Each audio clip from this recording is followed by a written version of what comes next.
లక్షలు, అదేవిధంగా రామ్ చరణ్ గారు 25 లక్షలు, ఉపాసన గారు 10 లక్షలు, మరి అదేవిధంగా ప్రభాస్ గారు, ఇట్లా మహేష్ బాబు గారు, ఎంతోమంది. రీసెంట్గా కూడా కేరళలో వచ్చినటువంటి వరదలకి చిరంజీవి గారు 50 లక్షలు, రామ్ చరణ్ గారు 50 లక్షలు, ప్రభాస్ గారు 2 కోట్లు. ఇట్లా చెప్పుకుంటూ పోతే తెలుగు ఫిలిం ఇండస్ట్రీ నుంచి ఎక్కడ ఏ విపత్తు జరిగినప్పటికీ కూడా ఖచ్చితంగా వీరి సహాయం అనేది ఇప్పటి వరకు ఎంతో కొంత అందింది, అందులో ఎలాంటి డౌట్ లేదు. మరి తెలుగువాడి కష్టం వస్తే మాత్రం మరి మిగతా రాష్ట్రాలకు సంబంధించిన ఇండస్ట్రీలు ఏమైపోయాయి? చెప్పుకుంటా పోతే అనేక ఇండస్ట్రీలు, మాలీవుడ్, కోలీవుడ్, బాలీవుడ్, ఇంత పాన్ ఇండియా స్టార్లు, ఎవరో సోనూ సూద్ తప్ప, సినీ నటుడు సోనూ సూద్ గారు తప్ప ఈ పెద్దగా ఎవరు కూడా కనపట్టలేదు. తెలుగు రాష్ట్రాలకి ఏదైనా విపత్తు వస్తే సహాయం చేయడానికి ముందుండేవాళ్ళు. ఎందుకు తెలుగు వాళ్ళంటే ఎంత చిన్న చూపు? ఎంతో కొంత 1,00,000, 5 లక్షలు, 10 లక్షలు స్తోమతకు తగ్గట్టు సహాయం చేయొచ్చు. ఎందుకంటే మీ రాష్ట్రాల్లో విపత్తు వస్తే తెలుగు హీరోలు మేమున్నామంటూ పెద్ద మనసు చాటుకుంటూ ఉన్నారు. ఉదాహరణ చెప్పుకుంటూ పోతే ఎన్నో గత 5 సంవత్సరాల క్రితం కేరళ వచ్చినటువంటి వరదలకి ఆంధ్రప్రదేశ్ ప్రభుత్వం, తెలంగాణ ప్రభుత్వాలే ఆర్థిక సాయాన్ని ప్రకటించాయి. తెలంగాణ 25 కోట్లు, ఆంధ్రప్రదేశ్ 10 కోట్లు 6 ఇయర్స్ బ్యాక్ అయితే కేరళలో వచ్చిన వరదలకి. మరి ఇప్పుడు ఆ విజయవాడలో వచ్చిన వరదలో మరి ఎంతోమంది ప్రాణ నష్టాన్ని కలిగించింది, పశు సంపద నష్టాన్ని కలిగించింది, భారీగా ఆస్తి నష్టాన్ని కలిగించింది, ఎన్నో రోడ్లు కొట్టుకొని పోయాయి, ఎన్నో చిన్న చిన్న డ్యాములు కొట్టుకొని పోయాయి, బ్రిడ్జిలు కొట్టుకొని పోయాయి, చాలా ఆస్తి నష్టం జరిగింది. అదిగాక ఆంధ్రప్రదేశ్ కష్టాల్లో ఉంది, నష్టాల్లో ఉంది, అప్పుల్లో ఉంది, అందరికీ తెలిసిందే. సో ఎందుకు ఇట్లా తెలుగువాడంటే ఒక రూపాయి ఇవ్వడానికి కూడా ముందుకు రాని పరిస్థితి? అదే మిగతా రాష్ట్రాల్లో ఎక్కడన్నా ఏదైనా విపత్తు సంభవిస్తే ఇక్కడ తెలుగు వాళ్ళు డబ్బులు ఇవ్వకపోతే దూషించే పరిస్థితి. ఈ కొంతమంది రాజకీయ పార్టీలే దూషిస్తాయి, సినిమా వాళ్ళ మీద పడి ఏడుస్తూ ఉంటారనమాట.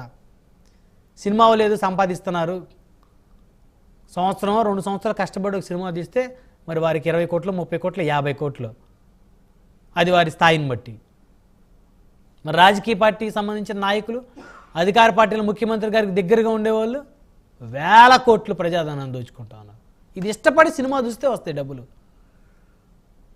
సో ఏదేమైనప్పటికి కూడా తెలుగు రాష్ట్రాల విపత్తులు వచ్చినప్పుడు ఎందుకు మిగతా రాష్ట్రాలకు సంబంధించిన సినీ నటులు స్పందించడం అనే దాని మీద చర్చిద్దాం. ఇదేం తీరు, ఇదే ఇవాళ ప్రైమ్ డిబేట్. ప్రైమ్ డిబేట్లో మనతో పాల్గొనడం కోసం కేతిరెడ్డి జగదీశ్వర్ రెడ్డి గారు, సినీ ప్రొడ్యూసర్, మనతోటి జూమ్ కాల్ అందుబాటులో ఉన్నారు. అదేవిధంగా సయ్యద్ రఫీ గారు, తెలుగుదేశం పార్టీ రాష్ట్ర అధికార ప్రతినిధి, మనతో జూమ్ కాల్ అందుబాటులో ఉన్నారు. అదేవిధంగా కాదంబరి కిరణ్ గారు, సినీ నటులు, వారు కూడా మరికొద్దిసేపట్లో మనతో కాల్లోకి అందుబాటులోకి వస్తారు. అదేవిధంగా రామసత్యం గారు, సినీ ప్రొడ్యూసర్, మరి వారు కూడా మనతో మరికొద్దిసేపట్లో జూమ్ కాల్ అందుబాటులోకి వస్తారు. సో ముందుగా కేతిరెడ్డి జగదీష్ రెడ్డి గారితో మాట్లాడదాం. జగదీష్ రెడ్డి గారు, గుడ్ ఈవినింగ్ అండి. నమస్తే బాబు. సో ఎందుకని సార్ తెలుగు వాడికి కష్టం వస్తే ఎవరు ముందుకు వచ్చే పరిస్థితులే కనపట్లేదు, కానీ ఎవరికి కష్టం వచ్చినా తెలుగు సినిమా ఇండస్ట్రీ నుంచి మేమున్నామంటూ ఎంతో కొంత ఆర్థిక సాయాన్ని చేస్తూ వస్తున్నారు. ఎందుకు ఇట్లా జరుగుతుంది జగదీష్ రెడ్డి గారు? అది మామూలుగానే తెలుగు వాళ్ళకున్న గొప్పతనమే అదే కదండి, సహాయం చేయడంలో ముందుంటారు ఎప్పుడు కూడా. అంతకుముందు గతంలో కూడా తెలుగు చలనచిత్ర పరిశ్రమ నుంచి తరలి వచ్చి జోలి పట్టి డబ్బులంతా వసూలు చేశారు. ఇదే విధంగా తుఫాన్ వస్తాయి, ఉప్పెన వచ్చిన అప్పట్లో ఎన్టీఆర్ గారు, ఏఎన్ఆర్ గారు చేశారని, ఏఎన్ఆర్ గారు, కృష్ణ గారు అందరూ జోలి పట్టి డబ్బులు వసూలు చేశారు. కాబట్టి జనరల్ గా ఏంటంటే ఎక్కువగా ఇప్పుడు మనం పాన్ ఇండియా అని అంటున్నాం కదా, మీరు పాన్ ఇండియా స్టార్స్ అని అంటున్నారు కదా. ఈ పాన్ ఇండియా స్టార్స్ అన్నప్పటి నుంచి ఏంటంటే మనకి ఎక్కడ ఏ రాష్ట్రంలో ఏం జరిగినా కూడా మనం అనే వాళ్ళని మన హక్కును చేర్చుకుంటాం. ఎందుకు చేర్చుకుంటాం అంటే అది మన నైజం, తెలుగు వాళ్ళ నైజం ఏంటంటే సహాయం చేయడం, 10 మందికి సహాయకరంగా ఉండడం, మనకున్నది 10 మందికి పంచి పెట్టడం అనే ఒక ఉద్దేశం తో చేస్తూ ఉంటారు అనమాట. మన తెలుగు సినీ నటులు ఎప్పుడు కూడా ముందుంటారు ఆ విషయంలో. చిరంజీవి గారు అయితేమి, అదేవిధంగా పవన్ కళ్యాణ్ అయితేమి, అదేవిధంగా కృష్ణ గారు అయితేమి, అదేవిధంగా అందరూ కూడా గతంలో చూసుకుంటే కూడా గతం నుంచి ఇప్పటి వరకు కూడా అందరూ ముందుంటారనమాట. అదిగాక మన తెలుగు రాష్ట్రంలో జరిగింది, పర్టికులర్గా విజయవాడ లాంటి మహానగరం ఈ వరదల వల్ల అంత ప్రాంతం విచ్ఛిన్నం అయిపోయింది కాబట్టి మన వాళ్ళు కొంచెం ముందుకు వచ్చారు. మిగతా వాళ్ళు బాలీవుడ్ కానీ, కోలీవుడ్ కానీ, మాలీవుడ్ కానీ ఇంకా స్పందించలేదు. వాళ్ళు జనరల్గా ఏంటంటే వాళ్ళు స్పందించలేదు అని అంటే, ఇప్పుడు యాక్చువల్గా జనరల్గా స్పందించాల్సింది కమల్ హాసన్, రజనీకాంత్, వీళ్ళ సినిమాలు మన దగ్గర బాగా ఆడుతుంటాయి అనమాట. వాళ్ళు స్పందించాలి, స్పందిస్తారని అనుకుంటా. వాళ్ళు కూడా ఏమంతా తక్కువగా ఏమి అనుకోరు, తప్పకుండా వాళ్ళ సైడ్ నుంచి కూడా వస్తుంది. ఇది ఇమీడియట్ గా మన వాళ్ళు స్పందించారు, ఎందుకంటే వరదలు వచ్చినగానే మన వాళ్ళు స్పందించి బాగా ఇతోధికంగా డబ్బులు ఇచ్చారనమాట. ఎందుకు చిత్ర పరిశ్రమ ప్రేక్షకులకు అన్యాయం జరిగిపోతే ప్రేక్షకుల వలన సంపాదించిన డబ్బే కదా, ఏ హీరో సంపాదించినా, ఏ ప్రొడ్యూసర్ సంపాదించినా, ఎవరు సంపాదించినా ఆ డబ్బు సంపాదించిన డబ్బులో కొంత భాగం ఈ ప్రజలకి వాళ్ళకి విపత్తు వచ్చింది కాబట్టి సహాయం చేయడంలో ముందుండే వాళ్ళలో తెలుగు వాళ్ళు ముందుంటారు. ఇది ఇప్పుడు కాదు ఎప్పుడు కూడా ముందుంటారు. వాళ్ళంటారు ఇంకా హాలీవుడ్ అంటే వాళ్ళు ఎక్కడ కూడా ఇప్పుడు వరకు ఎక్కడ వాళ్ళ ఉత్తరాఖండ్ లో వచ్చినా ఎక్కడ వచ్చినా ఏం డబ్బులు ఇచ్చినట్టు ఏమి దాఖలాలు లేవు. ఎక్కడొచ్చినా కూడా ఇప్పుడు షారుఖ్ ఖాన్ కానీ, సల్మాన్ ఖాన్ కానీ వాళ్ళు ఎవరు కూడా ఇప్పుడు వాళ్ళకు కూడా వర్షాలు వచ్చినాయి, బాగా కొట్టుకోపోయినాయి కదా, ఊర్లు కొట్టుకోపోయినాయి కదా. మొన్న అస్సాంలో అయితేమి, అదే విధంగా ఉత్తరాఖండ్ అయితే అంతా ఎప్పుడు కూడా వాళ్ళు పెద్ద స్పందించారన్నమాట. ఏదో వన్ డే కలెక్షన్స్ అని, వన్ షో కలెక్షన్స్ అని వాళ్ళ సినిమా యొక్క అట్లా ఇస్తారు కానీ ధన రూపంలో ఇప్పుడు వరకు ఎవరు బాలీవుడ్ వాళ్ళు. అదే విధంగా తమిళ వాళ్ళు అంటే కంపల్సరీ ఇవ్వాల్సిన వాళ్ళు వీళ్ళిద్దరు ఇవ్వాలా, ఎందుకంటే మనం తెలుగు వాళ్ళం, మనం ఆదరిస్తుంటాం కాబట్టి. కమల్ హాసన్, రజనీకాంత్ సినిమాలు ఇక్కడ బాగా పే చేసింది కాబట్టి వాళ్ళిద్దరూ ఆ విధంగా భావించి ఇస్తారు. అసలు వాళ్ళిద్దరిని మన ఇండస్ట్రీ అనే భావంతో ఉంటారు మన రాష్ట్ర ప్రజలు కూడా వారి మీద.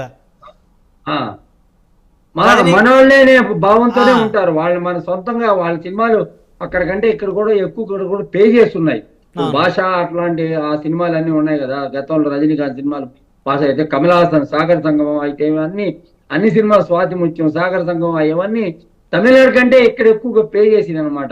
మామూలుగా మనం కమల్ హాసన్ ని మనం ఎప్పుడు కూడా మన వాడిగా భావించి మన తెలుగు రంగం అతనికి అన్ని రకాలుగా సహాయ సహకారాలు అందించింది. అప్పుడు ఏంటంటే వాళ్ళు కొంచెం లేట్ గా స్పందిస్తారా అని నేను అనుకుంటున్నాను. స్పందించకుండా పోయేదానికి అవకాశం ఉండదు.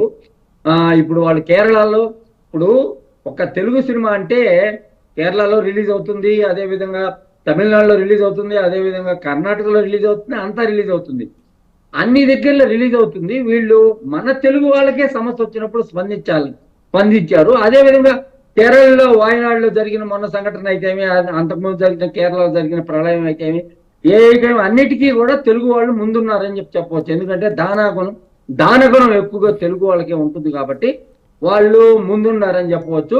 కన్నడ నటులు ఇక్కడ మన KGF 1 అయితేమి, 2 అయితేమి, ఈ 2 సినిమాలు బాగా సంపాదించుకుపోయారు. అదేవిధంగా కాంతారా, ఇవన్నీ కూడా వందల కోట్లు సంపాదించుకుపోయినాయి. వాళ్ళు ఎక్కువగా ఎప్పుడు కూడా స్పందించినట్టు నాకేమీ లేవు. వాళ్ళ సినిమాలు పెద్ద ఆడింది ఎప్పుడు కూడా డబ్ చేస్తే కూడా ఎప్పుడు ఆడినట్లేదు. ఉపేంద్ర సినిమా లేదో అనే సినిమా ఆ రోజుల్లో ఆ కాలంలో ఎప్పుడో ఆడింది. ఈ మధ్య కాలంలో ఇన్ని దాదాపు 1000 కోట్లు కలెక్ట్ చేసుకున్న సినిమాలు ఉన్నాయంటే ఈ కాంతారా ఉన్నాయి కాబట్టి వాళ్ళు యష్ అయితేమి, అదే విధంగా కాంతారా హీరో రిషబ్ శెట్టి అయితేమి వాళ్ళు స్పందించాల్సిన అవసరం ఉంది వాళ్ళకి. రేపు ఇది ఒక ఏంటంటే ఒక సెంటిమెంట్ కి సంబంధించిన వ్యవహారం అన్నమాట. రేపు పొద్దున వాళ్ళ సినిమాలు ఇక్కడ రిలీజ్ అయినప్పుడు ప్రజలు ఆ విధంగా ఆలోచించినప్పుడు, ఇప్పుడు విజయవాడ అనేది కేంద్ర బిందువు అనమాట చలనచిత్ర పరిశ్రమకి. ఏ సినిమా కూడా విజయవాడలో ఎక్కువగా కలెక్ట్ చేస్తూ ఉంటాయి. మామూలుగా విజయవాడలో అయితేమి, వైజాగ్లో అయితేమి, ఇతర ఇటువంటి ప్రాంతంలో వచ్చినప్పుడు, అదే విధంగా తెలంగాణ నుంచి హైదరాబాదు, ఇప్పుడు మోస్ట్ ఇంపార్టెంట్ అనమాట. కలెక్షన్స్ లో వచ్చి ఆంధ్రప్రదేశ్ వచ్చి 60% కలెక్షన్ కలెక్ట్ చేస్తే 40% తెలంగాణలో కలెక్ట్ చేస్తుంది. కాబట్టి వాళ్ళు ఎక్కడి నుంచి అయినా కూడా ఇక్కడి నుంచే సంపాదించుకొని పోతుంటారు. కాబట్టి వాళ్ళు స్పందించాల్సినంత అవసరం ఉంది. మనం స్పందించారు అడిగే కంటే వాళ్ళు మానవతా దృక్పథంతో వాళ్ళు స్పందించాలా. అక్కడ ఉన్న అసోసియేషన్లు అయితేమి, ఇతరత్ర ఏదైతేమి, ఆర్టిస్ట్ అసోసియేషన్ అయితేమి, అక్కడ వాళ్ళు ఇప్పుడు కేరళ తీసుకుంటే ఆర్టిస్ట్ అసోసియేషన్ మొన్న రద్దయిపోయింది. మోహన్ లాల్ రిజైన్ చేసిన తర్వాత వాళ్ళు కోర్టులలో కేసులు ఎదుర్కొంటూ ఉన్నారు. ఆర్టిస్ట్ అసోసియేషన్ కోర్టులలో కమిషన్ ఒకటి వేయడం జరిగింది ఈ మీటూ దానిపైన వేసి, ఆ గొడవల్లో వాళ్ళు ఉన్నారు. అసోసియేషన్ ని రద్దు చేయడం జరిగింది. కాబట్టి ఏంటంటే అసోసియేషన్ పరంగా చూస్తే ఆ రకంగా ఉంది. కన్నడ రంగం చూస్తే స్పందించాల్సినంత అవసరం ఉంది. కన్నడ వాళ్ళు స్పందించాలి. కాబట్టి అందరూ స్పందించాలి. ఎందుకు ప్రతి ఒక్కరు స్పందించాలి. సామాన్య ఒక అమ్మాయి అనన్య ఎవరో ఒక అమ్మాయితో 2.5 లక్ష మొన్న ఇచ్చినట్టుంది. యాంకర్ గా ఉండే అమ్మాయి ఒక సామాన్యమైన సినీ రంగంలోకి అయితే ఇతరత్ర టీవీ రంగంలో ఉండి పనిచేస్తున్న అమ్మాయి కూడా 5 లక్షల రూపాయలు ఇచ్చింది. అదేవిధంగా అందరూ చిన్న నటులు అందరూ కూడా ఇస్తున్నారు అనమాట. అందరూ ఇస్తూ కూడా పరభాష చిత్రాలు ఇక్కడ ఆడుతున్నాయి. కాబట్టి వాళ్ళకి ఇవ్వాల్సిన ధర్మం కరెక్ట్ గా ఉంది. ఖచ్చితంగా వాళ్ళ ఆ దిశగా అడుగులు వేయాలని చెప్పి నేను కోరుకుంటున్నాను. వాడిని రిక్వెస్ట్ చేయడం కాదు, నేను వాళ్ళ దృష్టికి కూడా తీసుకెళ్తాను. తప్పకుండా అక్కడ ఉన్న అసోసియేషన్స్ తో మాట్లాడి వాళ్ళు మీరు ఇవ్వాలయ్యా, తప్పకుండా మీ ధర్మం, మీ యొక్క ధర్మం అని చెప్పి తెలియజేయడం జరుగుతుంది. రైట్, మళ్ళీ వస్తాను సార్. మనతోటి సయ్యద్ రఫీ గారు